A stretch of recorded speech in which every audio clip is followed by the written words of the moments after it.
Hari ini cucu Nabi diganggu di negara kita. Hari ini cucu Rasulullah diganggu. Yang bener aja. Ya, saya cucu Nabi Muhammad dulu. Saya cucu Nabi Muhammad yang 29. Keturunan Nabi Muhammad, bukan Nabi Muhammad SAW. Dia kan manusia biasa juga, bisa berbuat salah. Jangan kemudian didewakan keturunan Nabi ini, keturunan Nabi. Keturunan Nabi bukan Nabi.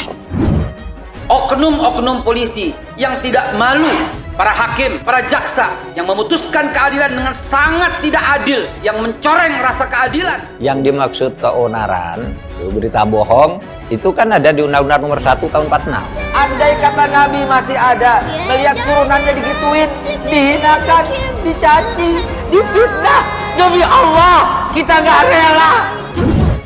6 pengawal beliau, 6 laskar beliau dibunuh, dibantai, dicopot kukunya, Fitnah, fitnah, fitnah.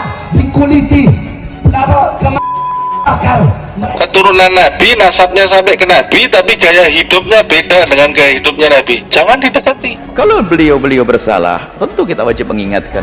Demi Allah kita nggak rela cucu Rasulullah dihinakan di negara ini. Yang paling penting itu pemahamannya memiliki mata rantai. Kalau nasabnya saja sampai ke Nabi, tapi pemahamannya tidak sampai ke Nabi, jangan belajar kepada dia. Bahkan kewajiban kita mengingatkan beliau lebih daripada kita mengingatkan yang lainnya. Kenapa? Karena kita mengambil hidayah daripada kakek beliau. Kenapa di saat cucu baginda Nabi melakukan salah kok kita diam-diam saja? Wahai para pencinta cucu-cucu Nabi, wajib kita mencintai cucu-cucu Nabi, hormat dan taat kepada cucu-cucu Nabi. Siapa mereka? Mereka lah para habaib yang menjadi guru-guru yang alim. Anda mau jual Habib? Sudahlah. Anda jangan bersilat lidah, saya tahu. Anda pernah ngatain keturunan Nabi itu kafir loh. Itu fitnah. Anda Kita kembali ke konteks saya dulu. buktikan, Kita tidak mengungkit itu soalnya. Kita tidak mengungkit pernyataan-pernyataan yang tidak terbukti. Itu ditulis enggak, itu ditulis Anda oleh bersilat seorang lidah. kita. Anda mau jual Habib. Lu bagaimana? Bangsa yang paling memegang teguh amanah dan janji adalah bangsa Arab. Takbir, takbir, takbir, takbir. Fans Saudi yang memperjuangkan Arabisasi di Indonesia mengamuk. Ini gara-gara kini beredar kabar tentang keterbukaan dan kebebasan di Arab Saudi. Merasa sudah seperti Arab, tapi lupa bahwa kita masih orang Indonesia. Walaupun Habib Rizik ini keturunan Rasulullah, pergi ke Arab tetap ditanya pasportmu mana, dan ketika overstay tetap ditanya mana perpanjangan waktumu. Salah satu yang sedang ramai diangkat di media internasional adalah Festival Megah Riyadh Season yang dimulai pada 20 Oktober. Yang menjadi bintang pembuka festival tersebut adalah bintang musik rap asal Amerika Serikat Pitbull. Puluhan ribu penonton berjingkrak-jingkrak bergoyang mengikuti show Pitbull. Tiket pertunjukannya ludes habis terjual. Pertunjukan itu bahkan disiarkan secara live di televisi nasional. Show Pitbull ini akan dilanjutkan dengan rangkaian pertunjukan hiburan lainnya. Begitu juga akan ada parade dan pesta kembang api. Itu salah satu hikmah Rasulullah diturunkan di bangsa Arab. Kenapa? Karena bangsa Israel itu mengkhianati nabinya. Bangsa Majusi mengkhianati rajanya. Bangsa Romawi berkhianat pada rajanya. Bangsa Persia mengkhianati para ratunya. Tapi cerita bangsa Arab berkhianat nggak ada. Alhamdulillah sebenarnya kita jauh lebih baik daripada saudara-saudara kita di Timur Tengah. Karena budaya kita jauh lebih mulia, lebih baik, lebih bermartabat daripada bangsa Arab. Festival Riyadh menjadi sebuah ajang penting karena itu merupakan penanda dari apa yang disebut sebagai visi Saudi 2030. Penguasa Saudi sekarang, Pangeran Muhammad bin Salman, memang sedang berusaha membangun sebuah Saudi baru yang lebih terbuka, lebih bebas. Hanya satu hari ini yang tidak bisa lepas dari identitas kita. Kemanapun kita pergi melampaui batas teritori, yang ditanya pertama adalah identitas bangsamu mana, mana pasportmu. Arab mengalami liberalisasi. Bagi kita di Indonesia, apa yang terjadi di Saudi ini akan punya pengaruh penting. Jadi Rasulullah SAW memang diturunkan, Ka'bah memang di sana karena memang untuk menjadi min ashabi Rasulullah SAW. Betul, kita orang Islam, agama kita dari Arab, Quran kita bahasa Arab, Nabi kita orang Arab, sholat kita bahasa Arab, Saya pun jelek-jelek ya keluaran Arab lah. Alumni Arab. Tapi yang saya bawa pulang hanya ilmu, bukan budayanya. Untuk waktu yang lama, Islam di Indonesia mengalami tekanan budaya akibat pengaruh kampanye konservatisme Islam yang didanai pemerintah Saudi. Islam Indonesia yang semula moderat, toleran, terbuka, dan melebur dengan kebudayaan Nusantara sejak tahun 1990-an mengalami apa yang kerap disebut sebagai Arabisasi. Dan kita suka tidak suka berasal dari bangsa Indonesia. Islam Indonesia perlahan-lahan mengalami perubahan menjadi tertutup, konservatif, dan kaku.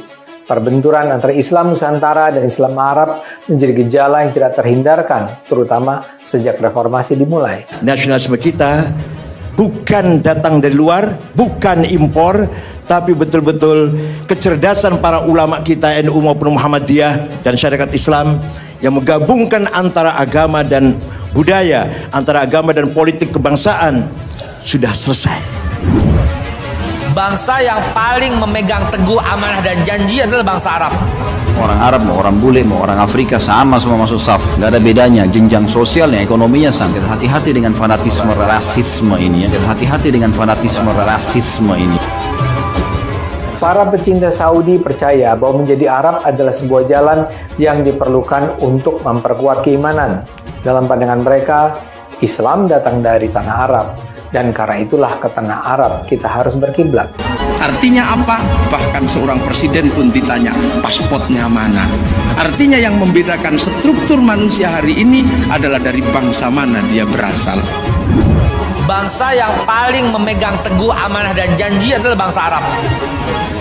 Kini ketika ternyata Saudi berubah dan mengalami liberalisasi, perkembangan ini merupakan tamparan yang sangat keras terhadap mereka, para fans sejati Arab Saudi.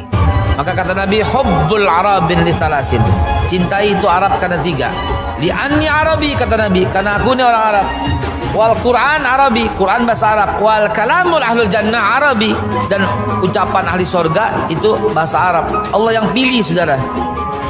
Tidak ada dalam Islam, saya Arab, saya Indonesia, saya bule, saya ini tidak ada dalam Islam semua itu. Karena kata Nabi SAW, la farqa baina Arabin wa ajamin illa bittaqwa. Enggak ada perbedaan antara Arab dan orang ajam selain Arab kecuali dengan ketakwaan. Itu asasnya. Kita Muslim tidak ada bedanya, dan sudah cukup kalau masuk dalam saf sholat, mau orang Arab, mau orang bule, mau orang Afrika, sama semua masuk saf. Enggak ada bedanya, jenjang sosialnya, ekonominya sama. Hati-hati dengan fanatisme rasisme ini. Hati-hati dengan fanatisme rasisme ini. Betul, kita orang Islam, agama kita dari Arab, Quran kita bahasa Arab, Nabi kita orang Arab, sholat kita bahasa Arab. Saya pun jelek-jelek ya keluaran Arab lah, alumni Arab. Tapi yang saya bawa pulang hanya ilmu, bukan budayanya. Kini mereka nampaknya sedang dalam tahap denial, pengingkaran. Mereka tak menerima kenyataan.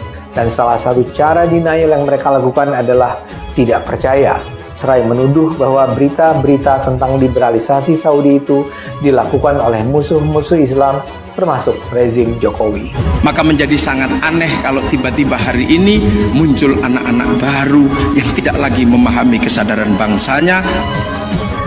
Ketika nggak bisa dibuktikan oleh Haikal, berarti Haikal memahami bahwa berita itu harus dibuktikan. Benar nggak? Tahu dari mana?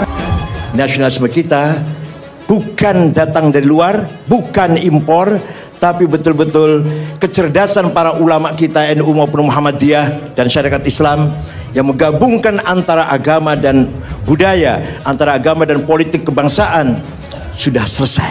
Mereka tidak menyangka Saudi akan berubah ke arah keterbukaan. Karena itulah mereka marah-marah. Dan seperti biasa dalam kekalutan, mereka pun menimpakan kesalahan pada Jokowi, atau Ahok, dan Cina. Hanya satu hari ini yang tidak bisa lepas dari identitas kita. Kemanapun kita pergi melampaui batas teritori, yang ditanya pertama adalah identitas bangsamu mana, mana pasportmu. Dan kita suka tidak suka berasal dari bangsa Indonesia. Kita yang berakal sehat sebaiknya memaklumi saja kekalutan mereka yang kalah ini. Saya percaya pada akhirnya kebenaran akan menemukan jalan. Dan perubahan Saudi adalah bagian dari proses bangsa ini menemukan kebenaran. Saya pun jelek-jelek ya keluaran Arab lah, alun Arab. Tapi yang saya bawa pulang hanya ilmu, bukan budayanya. Pulang membawa ilmu, bukan membawa budaya. Bikin peringatan tewasnya Ali di tangan Ibnu Muljam, ya. Kalau Umar bin Khattab pembunuhnya Abu Lu'lu' al-Firaus. Semua ini marga-marga, suku-suku, bahasa, warna kulit, paras wajah, semua ini adalah variasi kehidupan yang Allah buat. Kita semua dari Adam dan Hawa, gitu kan? Cuman Allah dengan kemahakuasaannya menunjukkan kebesarannya. Lalu kemudian Allah yang menamakan ini dengan suku-suku tertentu. Dan dalam Islam tidak ada rasisme. Ini yang saya maksud Islam Nusantara. Ciri khas Islam, umat Islam Nusantara menggabungkan antara agama dan budaya. Contoh yang gampang dah, yang gampang aja contohnya, nggak usah baju batik budaya untuk sholat, bagus banget itu. Yang kurang benar menurut saya, minimal menurut saya, gamis untuk demo itu yang kurang benar itu.